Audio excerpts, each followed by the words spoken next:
Merci Père, Asante Baba, parce que tu es présent au milieu de nous kwa sababu uko katikati yetu et que tu révèles de ta parole na unatuinua kwa neno lako dans le nom de Jésus-Christ. kwa jina la Yesu Kristo. Amen.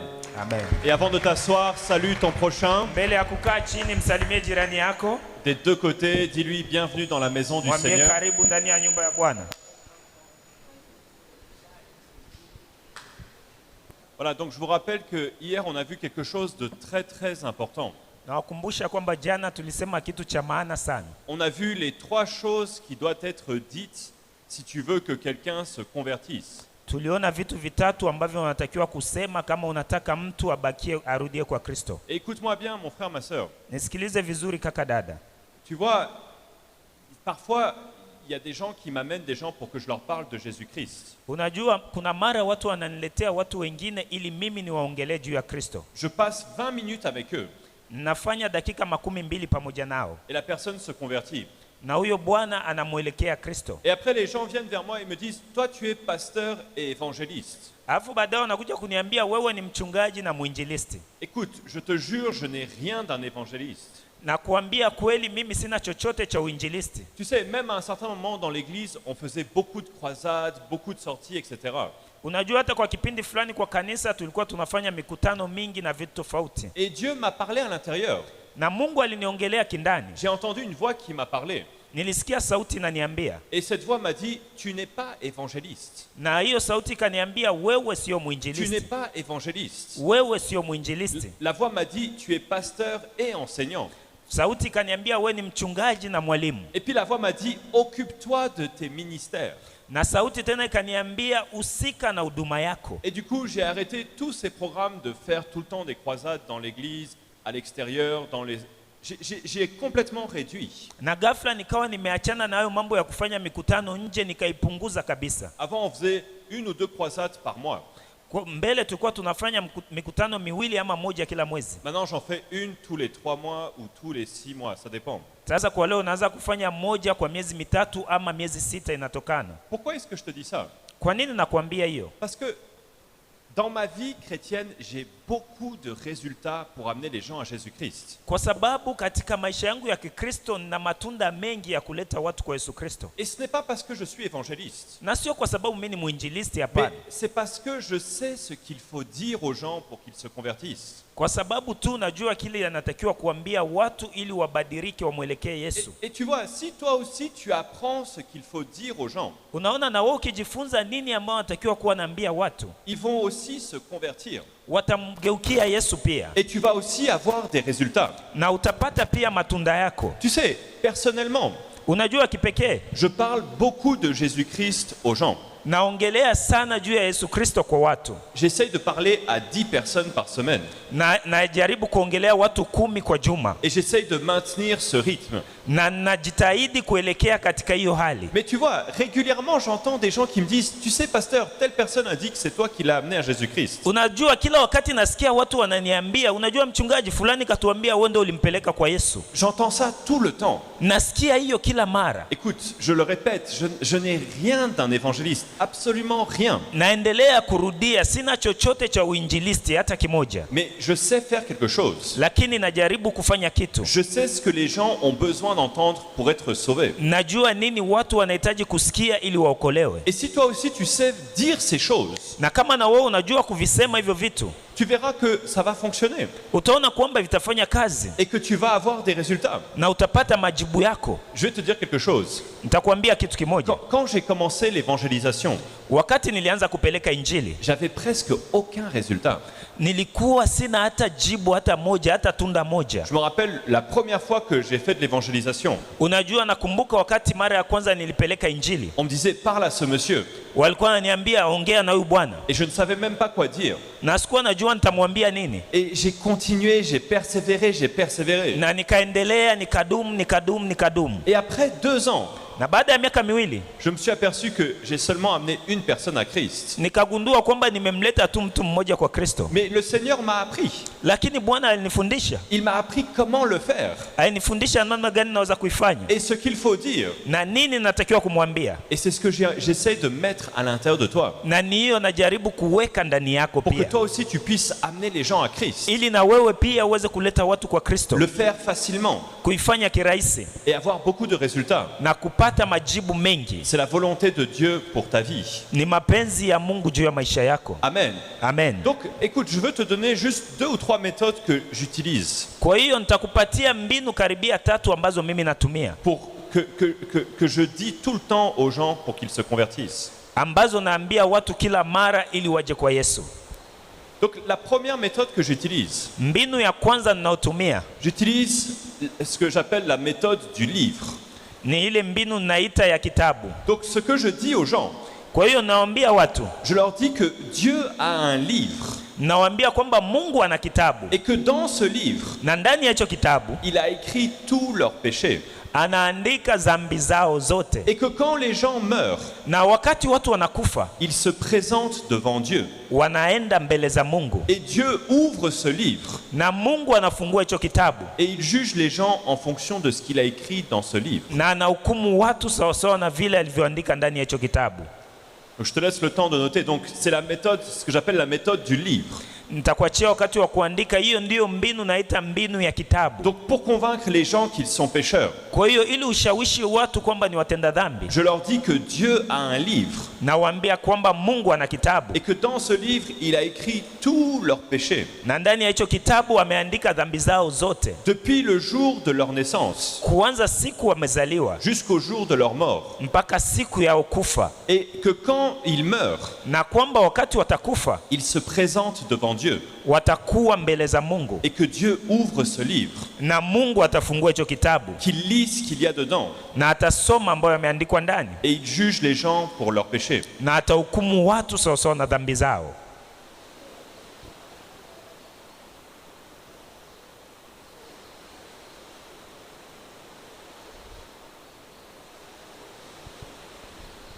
Voilà, donc ça c'est la première méthode. Kwa hiyo ni mbinu ya kwanza, Et comme je te l'ai dit, ce que tu dois comprendre, na kitu ambacho unatakiwa kuelewa, c'est que si la personne ne comprend pas qu'elle est pécheur, unajua kama mtu aelewe kama yeye ni mtenda dhambi, tout le reste que tu vas faire, ça ne sert à rien. vingine vyote utakavyofanya havisaidii kitu. Un jour, j'ai parlé de Jésus-Christ à quelqu'un Siku moja nilikuwa namwongelea mtu mmoja juu ya Kristo, et il m'a dit ceci. na akaniambia hivi, Il m'a dit, avec Dieu, tout va bien. akaniambia pamoja na Mungu yote yanaenda sawa. Il était assis sur une chaise. Alikuwa amekaa kwenye kiti. Et il disait, tu vois cette chaise? Unaona hichi kiti? Akasema C'est Dieu qui l'a mise sous mes fesses. ni Mungu amekiweka kwa makalio yangu. Dieu s'occupe de ma vie et tout va bien. Mungu anahusika na maisha yangu na mambo yote yanaenda sawa, Et je vais pas aller en enfer. na sitaki kwenda kuzimu. Tu vois, c'est comme ça que les gens pensent. Unajua, ni hivyo ndio watu wanafikiria. Ils pensent qu'ils ont la paix avec Dieu. Wanafikiri kwamba wana amani na Mungu, Alors que la Bible dit qu'ils sont ennemis de Dieu. na wakati Biblia inasema kwamba ni adui wa Mungu. Et quand tu veux que quelqu'un se convertisse, Na ukitaka mtu abadilike kumwelekea Yesu, tu dois le convaincre unatakiwa kumshawishi qu'avec Dieu, ce n'est pas la paix. kwamba pamoja na Mungu siyo amani, Avec Dieu, c'est la guerre.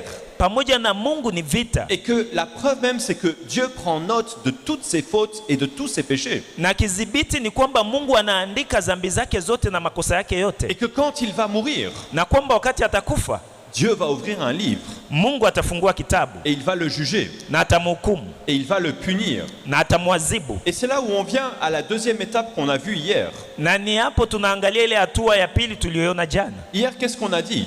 Jana tulisema nini? Qu'il faut trouver une solution à ce problème. Kwamba inatakiwa kutafuta jibu kwa tatizo yako. Est-ce que quelqu'un aimerait, t'arrives au ciel et Dieu ouvre un livre, il lit tous tes péchés, il te juge et il t'envoie en enfer? Personne n'a envie de ça. Je, kuna mtu anapenda siku moja akifika mbinguni Mungu anafungua kitabu anasoma dhambi zako na anakuhukumu? Hakuna mtu anapenda hiyo. Donc la première étape, c'est de le convaincre que Dieu a quelque chose contre cette personne.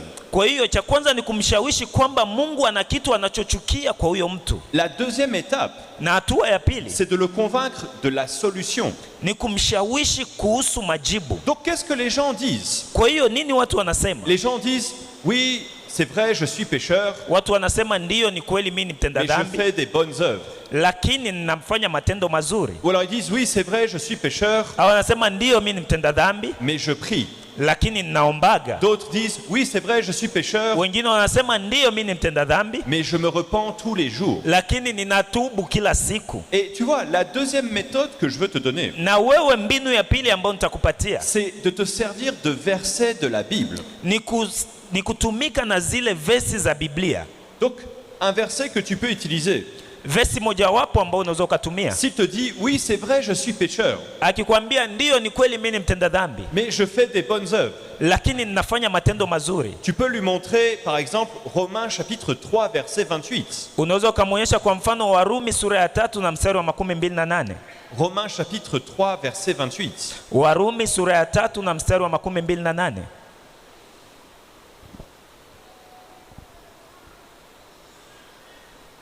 Où il dit, car nous pensons que l'homme est justifié par la foi sans les œuvres de la loi. Inasema tunafikiri kwamba mwanadamu anahesabiwa haki kwa neema na sio kwa zile matendo anayofanya ya kisheria. Donc mon frère, ma sœur, Kwa hiyo kaka, dada, convaincre quelqu'un qu'il est pécheur, kumshawishi mtu kwamba ni mtenda dhambi c'est la première étape. ni hatua ya kwanza, Mais après, la deuxième étape, lakini hatua ya pili sasa c'est de le convaincre de la solution. ni kumshawishi juu ya jibu. Et pour le convaincre de la solution, Na juu ya kumshawishi kwa ajili ya jibu, tu peux te servir de la Bible. unaweza ukatumia Biblia. Tu sais, je vais te dire quelque chose. Unajua, nitakwambia kitu kimoja. Les gens vont dans des fausses églises depuis qu'ils sont nés jusqu'à maintenant. Watu wanaingia kwa makanisa ya uongo tangia wamezaliwa mpaka leo, Et toi, tu veux les faire changer d'avis en 30 secondes. na wewe unafikiri kwamba utabadilisha maisha yake kwa sekunde 13. C'est pas possible. Haiwezekani. Il va falloir que tu aies de bons arguments, Inatakiwa uwe na maneno ya kukaza puissants, yenye nguvu qui peuvent détruire ce qu'ils pensent. ambazo inaweza ikabomoa kile anachofikiria. Donc, regarde comment toi tu fais les choses. Kwa hiyo angalia namna unafanya vitu. Tu dis à la personne, Unamwambia huyo mtu, le point numéro 2, c'est utiliser la Bible. ya pili ni kutumia Biblia.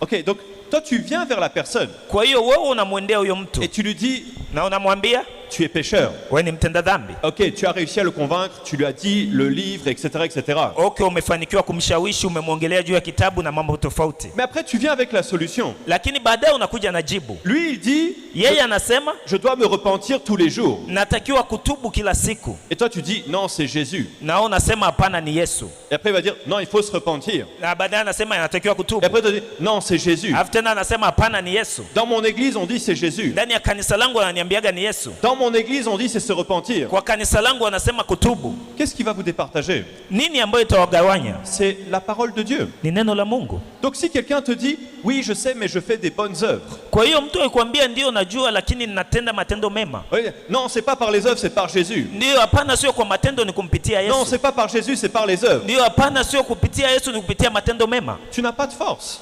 Hauna nguvu. Mais si tu lui montres, regarde mon frère, Lakini ukimwonyesha, angalia ndugu yangu, dans Romains chapitre 3, verset 28, katika kitabu cha Warumi sura ya 3 na mstari wa la 28, Bible dit que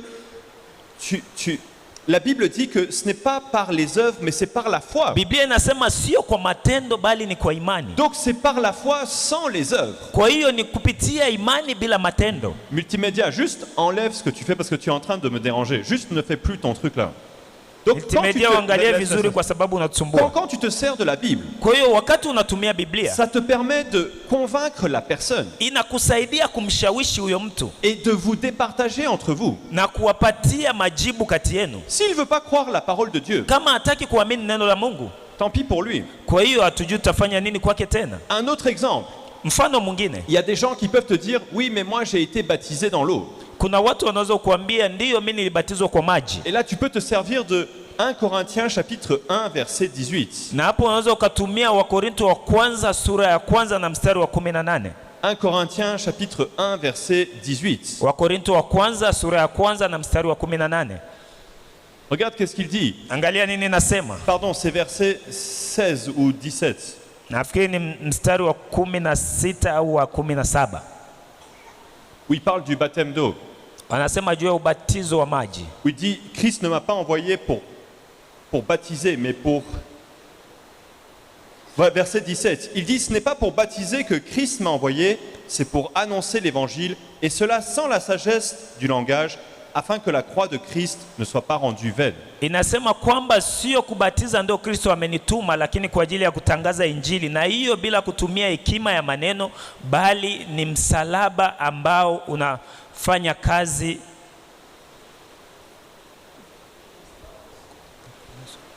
ili msalaba wa Kristo usionekane kwamba una maana. Donc il y a des gens qui pensent que c'est par le baptême d'eau qu'ils sont sauvés. Kwa hiyo kuna watu wanafikiria kwamba ni kupitia ubatizo wa maji ndio Tu ne peux wanaokolewa. pas leur dire non, ce n'est pas par le baptême. Wamwambia hapana, sio kwa ubatizo. Si, c'est par le baptême. Ndio, ni kupitia ubatizo. Non, tu peux juste dire regarde ce que la parole de Dieu dit. Unaweza ukamwonyesha, angalia ile neno la Mungu linasema. Il dit ce n'est pas pour baptiser, Inasema sio kubatiza, mais c'est par l'évangile de Jésus-Christ. lakini ni kupitia Injili ya Yesu Kristo. Donc tu vois, en te servant de la parole de Dieu, Kwa hiyo wakati unatumia neno la Mungu, tu peux l'utiliser pour convaincre quelqu'un. unaweza ukaitumia kwa kumshawishi mtu. Ok, troisième méthode que j'utilise. Mbinu ya tatu ninayotumia, Donc la première méthode, c'est la méthode du livre pour les péchés, etc. La deuxième méthode, c'est j'utilise la Bible pour contrer certains arguments. mbinu ya kwanza tulisema ni ile ya kitabu, wanaandika dhambi zako zote, na mbinu ya pili ni ile ya kutumia Biblia kwa sababu ya kumshawishi. Et la troisième méthode que j'utilise, Na mbinu ya tatu ninayotumia c'est qu'il y a certaines personnes, quand tu leur parles de ni Jésus-Christ, kwamba kuna watu unapoongelea juu ya Kristo ils vont te dire,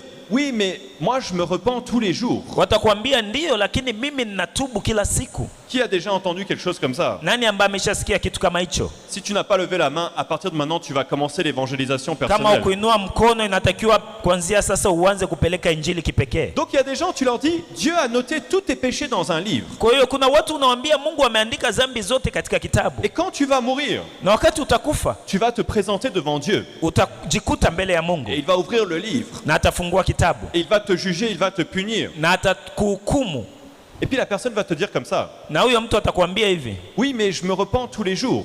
ndiyo, lakini mimi ninatubu kila siku. Et la méthode que j'utilise, Na mbinu ninayotumia, c'est que je leur dis que Dieu est juste. ninawaambia kwamba Mungu ni mwenye haki, Et quand tu es juste, na wakati uko mwenye haki tu donnes la juste punition que la personne mérite. unatoa adhabu ambayo yule mtu anastahili. Et j'utilise cet exemple. Na ninatumia mfano, Je dis, si toi, tu as commis un crime nasema kama wewe umetenda kosa fulani et on t'amène devant le juge na wanakupeleka mbele ya et hakimu, tu dis au juge, je me repens, na unamwambia hakimu natubu, est-ce qu'il va accepter? je, atakuitikia? Il dit, non, il ne peut pas accepter. Hawezi kuitika. Et bien, c'est la même chose avec Dieu. Na ni hivyo hivyo pamoja na Yesu na Mungu, Parce que si Dieu accepte de te pardonner, kwa sababu Mungu akiitika kukusamea, ça veut dire que lui, il est injuste. inamaanisha yeye kwamba sio mwenye haki tena, Parce que quand le juge est juste, kwa sababu kama hakimu ni mwenye haki, qu'est-ce qu'il fait? anafanya nini? Il donne la juste punition que la personne mérite. Atatoa adhabu ambayo yule mtu anastahili. Et Dieu est juste. Na Mungu ni mwenye haki, Et c'est pas parce que tu lui demandes pardon qu'il va te pardonner. na sio kwa sababu unamwomba msamaha ndio atakusamea. Donc c'est la troisième méthode que j'utilise. Kwa hiyo ni mbinu ya tatu ndio natumia, Troisième technique que je veux partager avec toi. ni mbinu ya tatu ambayo nataka kugawanya na wewe. Quand quelqu'un me dit je me repens, Wakati mtu ananiambia kwamba anatubu, qu'est-ce que je lui dis? namwambia nini? Que Dieu est juste et qu'il ne pardonne pas comme ça. Kwamba Mungu ni mwenye haki na asamei namna hiyo. Et je lui donne l'exemple d'un juge, d'un tribunal, etc., etc. Na natoa mfano wa hakimu wa mahakama na vitu tofauti. Ensuite, la quatrième méthode que j'utilise, que je veux partager avec toi, Na mbinu ya nne ninayotumia ambayo nitagawanya na wewe, celle-là, elle est très importante. hiyo ni ya maana sana. Je pense que c'est la plus importante avec celle du livre, et celle-là, c'est les deux plus importantes. Nafikiri hii ni ya maana sana pamoja na ile mbinu ya kitabu. Donc la méthode que j'utilise, Kwa hiyo mbinu ninayotumia, une fois que je lui ai dit qu'il est pécheur, wakati nimeshamwambia kwamba ni mtenda dhambi, et ensuite, une fois que je lui ai dit que Jésus-Christ est la solution. na nikishamwambia kwamba Yesu Kristo ni jibu pekee, Donc tu vois, j'ai parcouru du chemin déjà.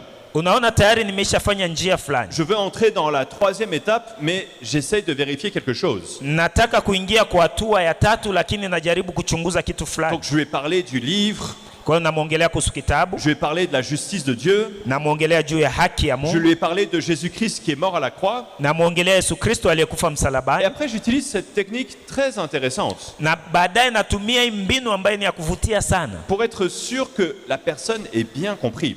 ili nihakikishe kwamba ule mtu amenisikia vizuri. Je lui dis comme ça, Namwambia hivi, mon ami, rafiki yangu, est-ce que tu sais que tu es pécheur? je unajua kwamba wewe ni mtenda dhambi? Oui, je le sais. Ndio najua. Est-ce que tu sais que Dieu va te punir? Je unajua kwamba Mungu atakuadhibu? Oui, je le sais. Ndio natambua. Est-ce que tu as envie d'aller en enfer? Je unatamani kwenda kuzimu? Non, j'ai pas envie. Hapana, sitamani. Alors je lui dis comme ça. Sasa namwambia C'est hivi, ça la technique, écoute bien. hiyo ndio mbinu, nisikilize vizuri. Je lui dis, tu choisis quelle solution? Namuuliza sasa, unachagua njia gani? Numéro 1, de te repentir, Ya kwanza ni kutubu, ou numéro 2, au ya pili Jésus-Christ qui est mort à la croix pour tes péchés? Yesu Kristo aliyekufa msalabani juu ya dhambi zako? Et s'il me dit, je choisis de me repentir, Na akiniambia nachagua njia ya kutubu, qu'est-ce que j'arrive à comprendre? nini ambao nafikia kuelewa? J'arrive à comprendre qu'il n'a pas compris ce que Jésus a fait à la croix. Nafikia kuelewa kwamba hakujua kile ambacho Yesu alifanya Il msalabani. n'a pas compris la deuxième étape. Hakuelewa ile mbinu ya pili. Donc cette méthode de lui dire,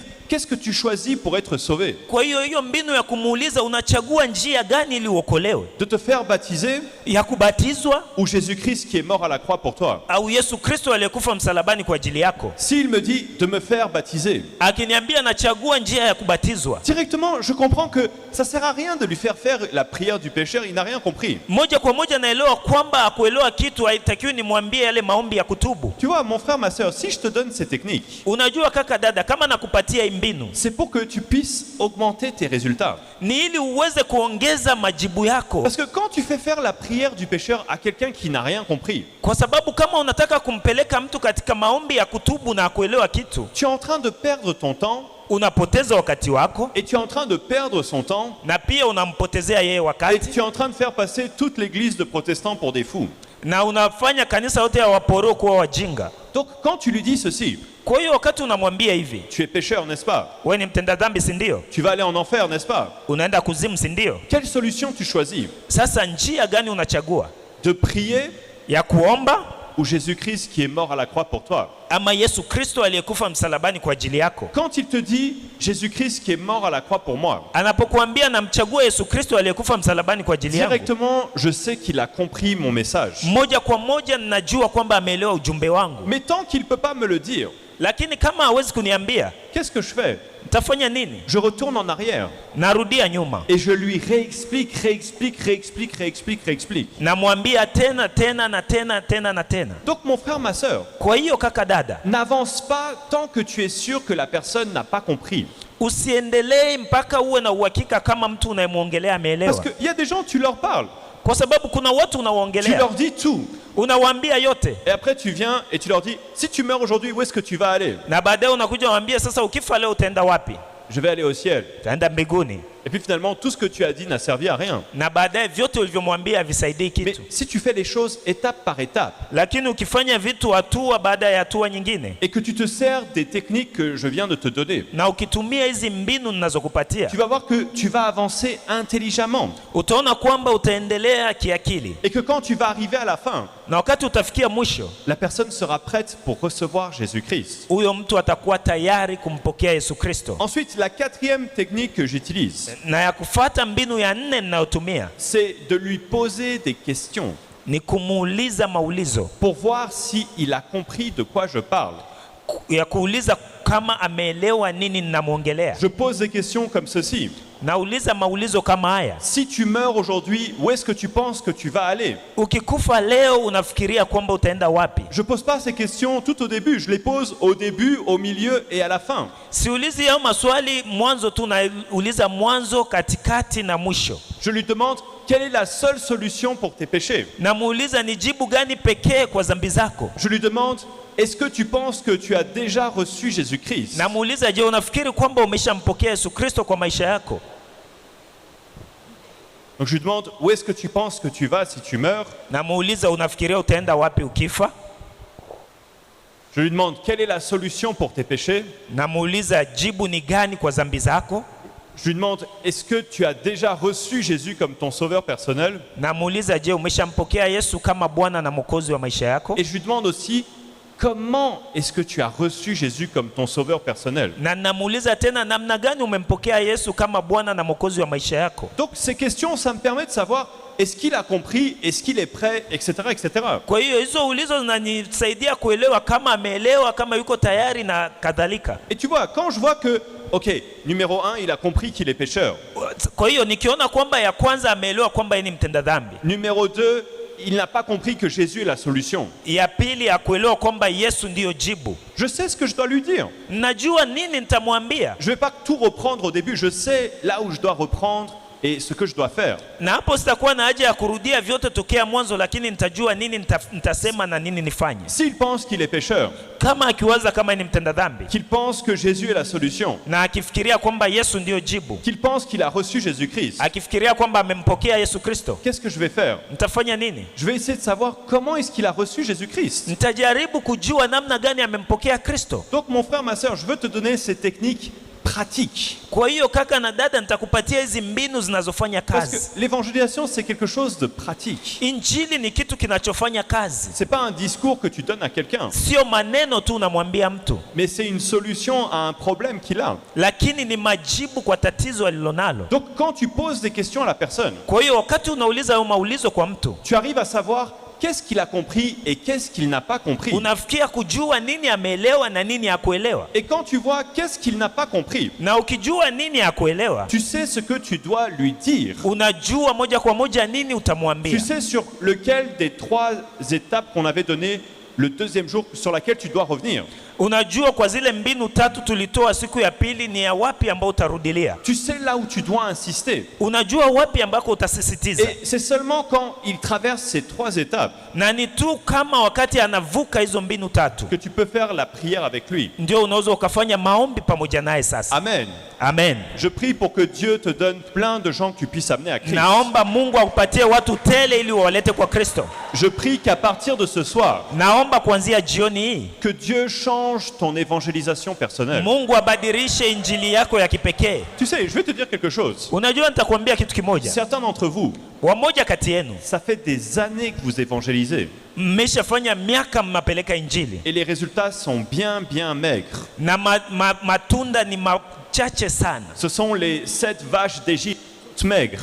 Ni zile ng'ombe za kukonda za Misri ambazo zimekondeana Mais sana. Dieu va changer et il va te donner 7 vaches grasses. Lakini Amen. Mungu atabadilisha na kukupatia zile ng'ombe 7 nono. Tu sais, j'ai travaillé pendant des années dans l'évangélisation personnelle. Unajua nimetumika miaka mingi ndani ya injili. Et je suis passé de mes 7 vaches toutes maigres à mes 7 bien grosses vaches. Na nilipitia kipindi cha zile ng'ombe zangu zenye zimekonda sana mpaka kipindi cha ng'ombe zangu 7 za kunenepa. Tu sais, à une époque, Unajua kuna kipindi j'évangélisais 4 fois la semaine. nilikuwa napeleka injili mara 4 kwa juma. J'allais à l'université, à l'hôpital, dans la rue, dans ceci, cela. Nilikuwa naenda university, naenda hospitali, naenda barabarani kwa hichi na hichi na hiki. En 2 ans, Ndani ya miaka miwili. je ne sais même pas si j'ai amené 3 personnes à Christ. Na sina uhakika kama nileta watu 3 kwa Tu Kristo. vois, quand il n'y a pas de viande sur la vache, Unaona kama hakuna nyama kwa ng'ombe, qu'est-ce que tu vas manger? Tu vas manger sa langue seulement. utakula nini? Ulimi wake tu. Mais maintenant, j'arrive à amener les gens à Christ comme ça, comme Sasa ça, comme nafikia ça. kuleta watu kwa Kristo hivi. Et tu vois, ce que je te donne aujourd'hui, Na unaona hii ninakupatia leo ce sont juste des méthodes pratiques. ni mbinu inayofanya kazi. Si tu veux faire ça, utilise ça et ça va marcher. Kama unataka kufanya hii, tumia hii na itaenda vizuri. Si tu veux convaincre que quelqu'un est pécheur, Na ukitaka kumwelewesha mtu kwamba ni mtenda dhambi, utilise la méthode du livre. tumia mbinu ya kitabu. Si tu veux convaincre que Jésus est la solution, Kama unataka kushawishi kwamba Yesu ni jibu pekee, utilise Ésaïe 53 verset 5. tumia Isaya 53 mstari wa 5. Si tu veux convaincre que Jésus est la seule solution, Ukitaka kushawishi kwamba Yesu ni jibu pekee, utilise le choix multiple, une main. Qu'est-ce que tu choisis? tumia ile mbinu ya njia. Unachagua njia gani, hii ya huku ama hii ya huku? Si tu veux savoir si quelqu'un a reçu Jésus-Christ, Kama unataka kujua kwamba mtu amempokea Kristo, utilise la méthode des questions. tumia mbinu ya maulizo. Tu vois, ton problème, Unaona tatizo yako c'est que tu essayes de changer un pneu seulement avec tes mains. ni kwa sababu unajaribu kubadilisha Seulement avec tes mains. Tu veux changer un pneu seulement avec tes mains. unataka kubadilisha tairi ya gari na mikono yako. Tu prends les écrous et tu fais et ça donne pas. Unakamata zile funguo za pine na haifanyi kazi. Utilise la clé à molette. Tchouk. Tumia ule ufunguo wa moja kwa moja, ni pup, Et tu vas voir, ça va aller très vite. na utaona itafanyika haraka. Tu sais, un jour, ma femme m'a envoyé une dame.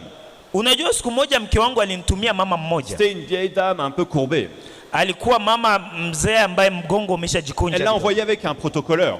Akamtuma na shemashi Et mmoja. le protocoleur dit dans mon oreille, c'est un cas très difficile, pasteur. Na shemashi akaniambia mchungaji, ni hali ngumu sana. Ok, maman, assis-toi ici. Okay mama, kaa hapa. Est-ce que tu sais que tu es pécheur? Je, unajua kama wewe ni mtenda dhambi? Oh oui, un petit peu. Ndiyo, nafikiri kidogo. Ok, est-ce que tu sais que Dieu a un livre dans le ciel? Nikamweza sasa, je, unajua Mungu ana kitabu mbinguni? Et ce livre a ton nom. Na hicho kitabu kimeandikwa jina lako. Et dans ce livre, Dieu a écrit tous tes péchés depuis que tu es né jusqu'au jour de Na ta mort. ndani ya hicho kitabu Mungu kaandika dhambi zako zote kuanza siku ulizaliwa mpaka leo. Et bientôt tu vas mourir. Na karibia hapo utakufa. Et Dieu va te juger. Na Mungu atakuhukumu. Et il va te punir. Na atakuadhibu. Mais il y a une solution pour toi. Lakini kuna jibu juu yako. C'est Jésus qui est mort à la croix. Ni Yesu aliyekufa msalabani. Qu'est-ce que tu choisis alors? Unachagua nini sasa? La repentance ou Jésus qui est mort à la croix pour toi? Kutubu ama Yesu aliyekufa msalabani kwa ajili yako? 15 minutes. Dakika 15. 20 minutes top chrono. Dakika 12 tunahesabu. Elle retourne chez ma femme. Na akarudia kwa mke wangu. Et quand on entre dans la voiture, avec ma femme pour rentrer à la maison, Na wakati tunarudia nyumbani na mke wangu, et comment tu fais? akaniuliza namna gani unafanya? Comment tu fais? Una mbinu gani? Je t'ai déjà dit, débrouille-toi. Nikamwambia nimesha kuongelea, utajijua. Écoute, ces méthodes, ça aide les gens à comprendre qu'est-ce qui se passe. Unajua hizi mbinu zinasaidia watu kuelewa kitu gani kinafanyika. Ne sois pas trop vieux, juste utilise-les. Usiwe sana mzee, lakini zitumie tu. Étape 1, Hatua ya kwanza, lui dire qu'il est pécheur. kumwambia ni mtenda dhambi. Utiliser la méthode du livre. Tumia mbinu ya kitabu. Étape 2, Hatua ya pili, lui dire que Jésus-Christ est mort à la croix pour lui. mwambie kwamba Yesu Kristo amekufa msalabani kwa ajili Qu'il a yako, été puni à sa place. kwamba alipata malipizi kwa nafasi yako. Utiliser la méthode des choix multiples avec les mains. Tumia ile mbinu ya kuchagua njia na mikono yako. Étape 3, Hatua ya tatu, que pour être sauvé, il faut recevoir Jésus dans son cœur. kwamba ili uokolewe unatakiwa kumpokea Yesu ndani ya roho yako. Utiliser la méthode des questions. Tumia mbinu ya maulizo, Et quand tu vas arriver au ciel, na wakati utafika mbinguni on t'appellera parmi les premiers. watakuita katika ile kundi la wa kwanza. On mettra une couronne sur ta tête. Wataweka taji kwa kichwa chako, Tu t'assiras à la droite de Christ. utakaa kuume kwa Kristo, Et les frères de l'église viendront te dire, ah, na ndugu wa kanisa watakuja kukwambia, comment tu as fait, papa? ulifanya aje baba? Il fallait écouter pasteur Jérémie. Toi, dégage. Allez, va, rentre chez Wao toi. kumsikia mchungaji Jeremi, kwenda huko. Amen. Amen. Donc, mets en pratique ces choses. Kwa hiyo fanyia kazi hivyo vitu. Ce sont des choses très, très pratiques, Ni vitu vinavyofanya kazi mais kabisa très, très puissantes. na vina uwezo mkubwa. Rapidement, je vous donne le dernier titre. Kwa haraka nawapatia somo ya mwisho. Donc, le dernier titre, c'est Devenez un gagneur d'âme. Somo ya mwisho ni kuwa mtu anayeleta nafsi kwa Bwana. Devenez un gagneur d'âme. Uwe mletaji wa nafsi kwa Bwana. On va regarder ensemble Abdias chapitre 1 verset 21. Tutaangalia Abdias sura ya kwanza na mstari wa 21.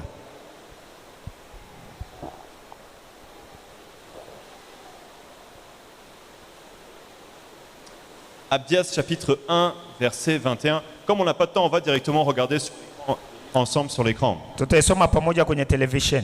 Il dit, des libérateurs monteront sur la montagne de Sion pour juger la montagne d'Ésaü, et à l'Éternel appartiendra le règne. Amen.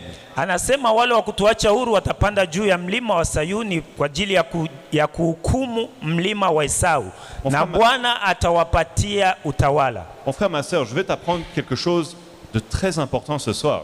Kaka dada, nitakuambia kitu cha maana sana magharibi ya leo. Regarde ce qu'il dit ce verset. Angalia hii verse inasema nini? Des libérateurs. Wale watakaotuacha huru. Qu'est-ce que c'est qu'un libérateur? Inamaanisha nini mtu wa kukuacha huru? C'est quelqu'un qui sauve les gens. Ni mtu anayeokoa watu. Quand tu parles de Jésus-Christ Wakati unaongea juu ya Yesu et Kristo que les gens se convertissent, na watu wanaenda kwa Yesu, tu deviens un libérateur. unakuwa mtu anayewacha watu huru. Donc mon frère, ma sœur, Kwa hiyo kaka dada, il existe une catégorie de chrétiens spéciaux aux yeux de Dieu. kuna kikundi cha Wakristo ambao ni wa kipekee mbele ya macho ya Mungu. Et ces chrétiens, ce sont ceux qui sont des libérateurs. Na ni hao Wakristo wanaitwa kwamba wanawacha wengine kuwa huru. Tu vois, ce passage, Sion, ça veut dire l'église. Unaona, kwa hii vesi Sayuni inamaanisha kanisa, Et ici, il dit pour juger la montagne d'Ésaü. na hapa wanasema ni kuhukumu mlima wa Esau. C'est une image de la fin des temps. Ni picha ya wakati wa mwisho, Et ce que Dieu dit, c'est qu'il y a un type particulier de chrétiens na ile ambayo Mungu anasema ni kwamba kuna kikundi cha kipekee cha Wakristo qui sont des libérateurs. ambao wanaitwa kwamba wanaacha watu Ces huru. libérateurs, c'est qui? Na hao wanaoacha watu huru ni wanani? Ce sont ceux qui gagnent des âmes à Jésus-Christ. Ni wale wanaoenda kutafuta Ce nafsi kwa sont ceux ajili ya qui Yesu gagnent des Kristo. âmes à Ni Jésus-Christ. wale wanaotafuta nafsi kwa ajili ya Yesu Kristo. Écoute, le prophète Kenneth Hagin est un des plus grands hommes de Dieu qui n'a jamais marché sur cette terre. Sorry. Kenneth Hagin, c'est un grand homme de Dieu. Kenneth Hagin ni mtumishi mkubwa wa Mungu. Tout le monde le respecte et admire les révélations qu'il a reçues de Jésus-Christ. Kila mtu anamheshimu na anafurahia ile mafunuo alipokea kutoka kwa Yesu. Et un jour, il dit qu'il a vu Jésus-Christ Na siku moja akasema kwamba alimwona Yesu Kristo, et que Jésus-Christ avait une couronne dans sa main. na Yesu Kristo alikuwa amebeba msalaba ndani ya mkono wake. Et Jésus-Christ lui a dit ceci, une couronne. Alikuwa amebeba taji kwa mkono wake, Et que Jésus-Christ lui a dit ceci, na Yesu Kristo akamwambia hivi, cette couronne, hii taji c'est la couronne des gagneurs d'âme. ni taji ya wale wanaoenda kuleta nafsi, C'est la couronne des gagneurs d'âme. ni taji ya wale ambao wanaleta nafsi. Amen. Amen. Écoute-moi, mon frère, ma sœur. Nisikilize kaka dada, Quand tu es quelqu'un qui te donne à l'évangélisation, wakati wewe ni mtu ambaye unajitoa kwa injili, tu te donnes à ce travail, unajitoa kwa hiyo kazi, tu sais ce qui va se passer. unajua nini itafanyika? Il va se passer que tu vas entrer dans une catégorie spéciale de personnes. Utaingia katika hichi kikundi cha kipekee cha watu, Et cette catégorie spéciale de personnes, na hichi kikundi cha watu wa kipekee quand ils arrivent au ciel, wakati watafika mbinguni on dépose des couronnes sur leurs têtes. wataweka taji juu ya vichwa vyao. Tu sais, je n'ai rien contre le fait de chercher la vie. Unajua, mimi sichukii mambo ya kutafuta maisha, hapana. Tu peux travailler, Unaweza ukachapa kazi, avoir une famille, ukawa na familia, avoir un business ukawa na biashara yako, et aussi na pia être un libérateur. ukawa mtu wa kuacha watu kuwa huru, Être un libérateur. ukawa wa kuacha wengine huru. Tout ce que tu fais dans cette vie, Yote ambayo unafanya kwa haya maisha ça va disparaître. yatapotea. Tu sais, une triste réalité de ce monde, Unajua, ukweli wa kusikitisha wa dunia hii c'est que quand tu meurs, ni kwamba wakati utakufa il ne reste plus rien de ta vie. hakuna kitu kitabakia kwa maisha Tu yako. sais, récemment, on a retrouvé les photos de mon arrière-grand-père. Unajua, siku za usoni tulipata picha za babu wa babu yangu Et on nous les a montrées. na wakatuonyesha, Et je dis, mais je connais même pas comment il s'appelle. na nikasema mimi sijui hata kama alikuwa anaitwa Et on nani, m'a dit, tu vois, la maison où il habitait, on a vendu ça et on ne sait même pas où c'est. na wakaniambia, unajua nyumba ambayo alikuwa naishi waliuzisha na hatujui hata iko wapi. Pourtant, c'était quelqu'un d'important, qui avait beaucoup d'argent. Na wakati alikuwa mtu wa muhimu, alikuwa na pesa nyingi, Mais petit à petit, on l'oublie. lakini kidogo kidogo tunamsahau, On se rappelle plus rien de lui. hatumkumbuki tena. Écoute, il y avait une photo de lui Sikiliza, kulikuwa picha yake de 1903, ya mwaka 1903, le jour de son mariage. siku ya ndoa yake. Non, c'était quelqu'un d'important, Alikuwa mtu wa maana, mais on ne sait même plus comment il s'appelle. lakini hatukuwa najua tena jina lake ni nani. Mais quand tu gagnes des gens pour Jésus-Christ, Lakini wakati unaleta watu kwa Yesu Kristo, quand tu gagnes des gens pour Jésus-Christ, unaleta watu kwa Yesu tu Kristo, vois, Dieu écrit ton nom dans le livre de vie. Mungu anaandika jina lako kwa kitabu cha uzima, Et à côté de ton nom, na pembeni ya jina lako il ajoute libérateur. anaongeza anayeacha watu kuwa huru. Donc quand tu arrives au ciel, Kwa hiyo wakati unafika mbinguni, ici tu dis, tu t'appelles comment? hapa anasema unaitwa nani? Je m'appelle Trésor. Naitwa Trésor. Ok, Trésor, vous passez ici. Okay, Trésor, pita hapa. Et après moi j'arrive. Na baadaye mimi nafika. Tu t'appelles comment? Tu t'appelles comment? Georges, je m'appelle Unaitwa nani? Jérémie. Naitwa Et il Jeremy. regarde. Oh, tu es un Anaangalia. libérateur. Oh, Oh, wewe ni toi, mwache passez watu ici, huru, passez wewe ici. pita huku, pita huku. Et pour toujours, Na hiyo ni kwa milele. on se rappellera de toi. Tutakukumbuka wewe. On oubliera Cristiano Ronaldo. On va l'oublier. Tutasahau kama Cristiano Ronaldo. tutamsahau Cristiano Ronaldo. Faisait semblant. On va oublier Messi. Tutamsahau Messi. On va les oublier. Tutawasahau. On va oublier Papa Wemba. Tutamsahau Papa Wemba. Quand on va arriver au ciel, on va l'oublier. Tutamsahau Eranson. Mais tu vois, si tu travailles pour Christ, Lakini ukitumika juu ya Kristo que tu libères les âmes, na unaacha nafsi kuwa huru, tu vas entrer dans une catégorie spéciale de utaingia gens. katika kikundi cha kipekee cha Wakristo, Et on mettra une couronne sur ta tête. na wataweka taji juu ya kichwa chako. Tu seras un libérateur Utakuwa yule anayewacha watu kuwa huru. qui va monter de l'église Utapanda na kanisa pour juger des nations. ili hukumu mataifa. Tu sais, quand je vais arriver au ciel, Unajua wakati tutafika mbinguni, la Bible dit même que Jésus va changer mon nom. Biblia inasema kwamba Yesu atabadilisha jina langu, Que ma famille ne sera plus ma famille. kwamba familia yangu haitakuwa tena familia yangu, Mes propriétés ne seront plus mes propriétés. mali zangu hazitakuwa tena mali zangu, Mais les libérateurs, lakini mwacha watu huru, ceux qui sauvent les hommes, wale wanaokoa nafsi, pour l'éternité, on se rappellera d'eux. kwa milele tutawakumbuka. Amen. Amen. Donc mon frère, ma sœur, Kwa hiyo kaka, dada, réveille ce que Dieu a mis à l'intérieur de toi. funua ile ambayo Mungu ameweka katikati yako, Réveille ces choses funua hivyo vitu et organise-toi. na ujipange, Parce que le problème qu'il y a chez les chrétiens, kwa sababu tatizo ambayo iko kwa Wakristo c'est que ils sont motivés par le travail de Dieu, ni kwamba wana msukumo mkubwa juu ya kazi ya Mungu, mais ils ne s'organisent pas.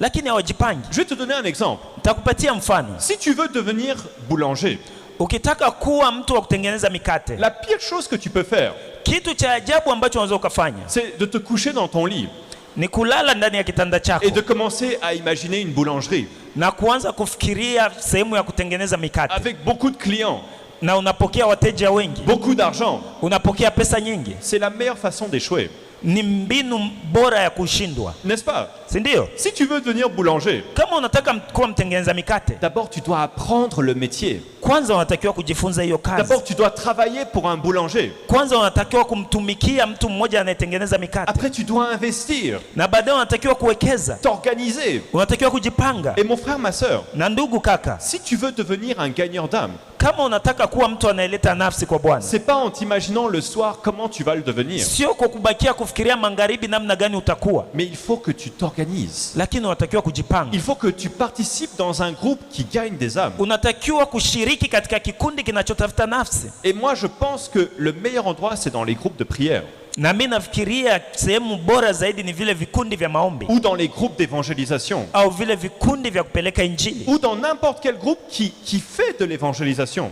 au kikundi chochote kinachopeleka injili. Tu vois, je veux te dire quelque chose. Nitakwambia kitu kimoja, Si tu veux gagner des âmes, ukitaka kuleta nafsi kwa Yesu, il faut que tu aies un jour où tu le fasses, inatakiwa uwe na siku moja ambayo utaifanya, des heures, masaa, et que tu le mettes en pratique. na unatembea sawasawa na C'est hiyo. pour ça que je te dis qu'un groupe de prière, c'est un bon endroit pour le faire. Ndio maana nakwambia kikundi cha maombi ni sehemu bora ya kufanya hiyo Donc, kazi. rendez-vous jeudi à 17h. Oh, tutakutana siku ya 4 saa 11, Ou alors, si tu participes chez les CCM, au kama unashiriki kwa kundi ya on CCM, va te dire rendez-vous samedi à 9h. au tutakutana siku ya posho saa 3 asubuhi, Et on va t'encourager. na tutakuhimiza, Et tu vas aller avec quelqu'un qui sait faire. na utatembea na mtu ambaye anajua kufanya, Et tu vas réussir. na utafanikiwa. Donc si tu vas toi seul, allez, je vais aller sauver le monde, je vais devenir un libérateur, Kwa hiyo ukijiambia kwamba mimi nitaenda mwenyewe, nataka kuwa mtu wa kuacha watu huru, tu vas pas réussir. au utafanikiwa. Mais si tu t'organises, Lakini ukijipanga, je dois m'inscrire dans tel groupe parce que je vois que c'est tel groupe qui gagne les âmes à Jésus-Christ ici. nitaingia kwa kikundi fulani kwa sababu najua kikundi hichi ndio kinaleta watu kwa Yesu Kristo. Je dois aller dans telle cellule parce que cette cellule est vraiment motivée pour le Seigneur. Nitaenda kwa hichi kikundi kwa sababu najua hichi kikundi kina msukumo mkubwa kwa ajili ya Bwana. J'ai entendu qu'il y a tel programme, je vais aller dans tel programme parce que c'est là où ça marche. Nilisikia kuna ratiba fulani, nitaingia kwa ile ratiba kwa sababu kule najua vitu vinafanyika sawa. Tu vois, moi personnellement,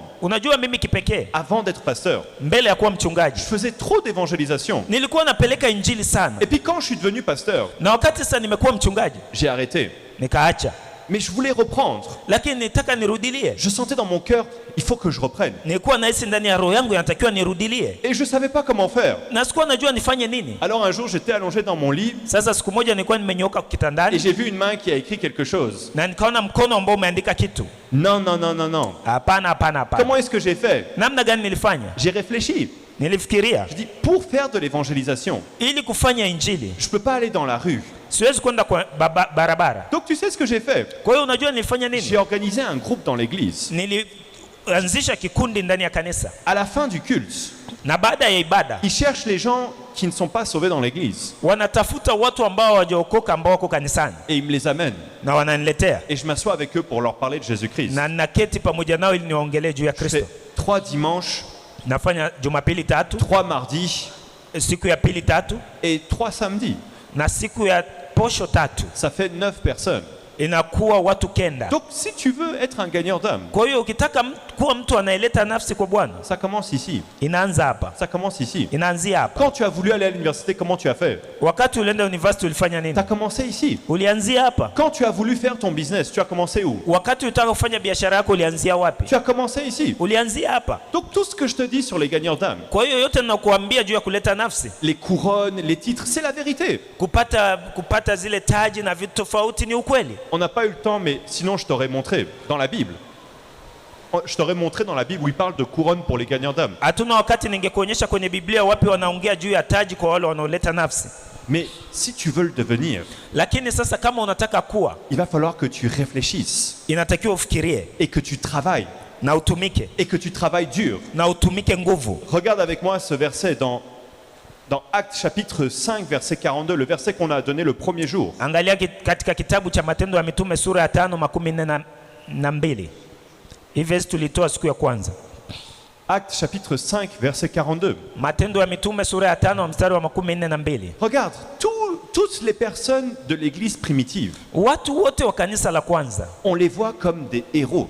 tunawaona kama mashujaa Et on les voit comme des gens qui ont amené un réveil. na tunaona kama watu walioleta uamsho. Mais comment est-ce qu'ils ont fait? Sasa walifanya namna gani? Le Saint-Esprit est descendu et les a agités. Non, c'est pas comme ça. Roho Mtakatifu alishuka na akawatikisa? Hapana, sio hivyo. Regarde comment ils ont fait. Angalia jinsi walifanya. Chaque jour, Kila siku dans le temple ndani ya hekalu et dans les maisons, na ndani ya manyumba ils ne cessaient d'enseigner hawakuwa na acha et kufundisha d'annoncer la bonne nouvelle de na Jésus-Christ. kutangaza habari njema ya Yesu Kristo. Donc, pourquoi est-ce qu'on retient l'église primitive comme des héros de la foi? Sasa kwa nini tunaona kanisa la kwanza kama mashujaa wa imani? Pas parce qu'ils avaient une onction spéciale que nous n'avons pas, Sio kwa sababu walikuwa na upako wa ajabu ambao sisi hatuna, mais hapana. parce qu'ils étaient réveillés. Lakini ni kwa sababu walikuwa wameamka, Ils étaient réveillés. walikuwa naamka, Et que chaque jour, na kwamba kila siku ils parlaient de Jésus-Christ walikuwa naongea juu ya Yesu Kristo dans les maisons ndani ya manyumba et dans le temple. na ndani ya hekalu pia. Amen. Amen. Donc si tu veux être un héros de la foi, Kwa hiyo kama unataka kuwa shujaa wa il imani, va falloir que tu travailles. inatakiwa ufanyie hiyo kazi, Il va falloir que tu t'organises. inatakiwa ujipange, Il va falloir que tu te donnes. inatakiwa ujitoe, Et il va falloir que tu t'engages. na unatakiwa ujitoe, Sinon, ça ne marchera pas. tofauti na hivyo havitaendeka. Donc, mon frère, ma sœur, Kwa hiyo kaka, dada, je vais passer la parole au pasteur Alembe. nitapatia neno mchungaji Alembe, Mais avant qu'on puisse passer à la suite, lakini mbele ya kuendelea on va prier. On a décidé qu'on va prier pour vous. tutaomba juu yenu, Mais écoute-moi bien. lakini nisikilize vizuri. On veut prier seulement pour les gens Tutaombea tu watu qui veulent s'engager à gagner des âmes pour Jésus-Christ. ambao wanataka kujitoa juu ya kutafuta nafsi juu ya Yesu Kristo. Écoute comment on s'engage à gagner des âmes pour Jésus-Christ. Sikiliza namna gani unajitoa kuleta nafsi kwa Yesu On Kristo. le fait en se donnant un nombre chaque semaine. Tunaifanya kwa kujipangia hesabu ya watu kila juma. Tu vois, moi je me suis fixé le nombre de 9. Chaque semaine, j'ai fixé ce nombre de 9. Unajua mimi nilijipangia hesabu ya watu 9 kila juma kuwaleta kwa Kristo. Si tu es trop occupé, Kama una kazi nyingi, fixe-toi seulement un. jipangie basi hata mtu mmoja. Si tu as du temps, Kama una wakati, fixe 3 personnes. jipangie watu watatu. Si tu as beaucoup de temps, fixe 5. Kama una wakati mwingi, jipangie watu watano, Et tu t'organises et tu le fais. na utajipanga na utaifanya. Et si tu as beaucoup de temps, que tu es dynamique, que tu es jeune et que tu es Seigneur, Na kama una wakati mwingi na una nguvu, fixe même 10 par semaine. unaweza hata ukajipangia watu 10 kwa juma. Donc tu vas réfléchir. Kwa hiyo utafikiria, Et quand tu auras fixé ton nombre, on va prier seulement pour ceux qui veulent s'engager pour ces choses. na wakati utapanga hiyo hesabu, tutaombea wale ambao wanataka kujitoa juu ya hayo mambo. Que le Seigneur vous bénisse. Mungu awabariki.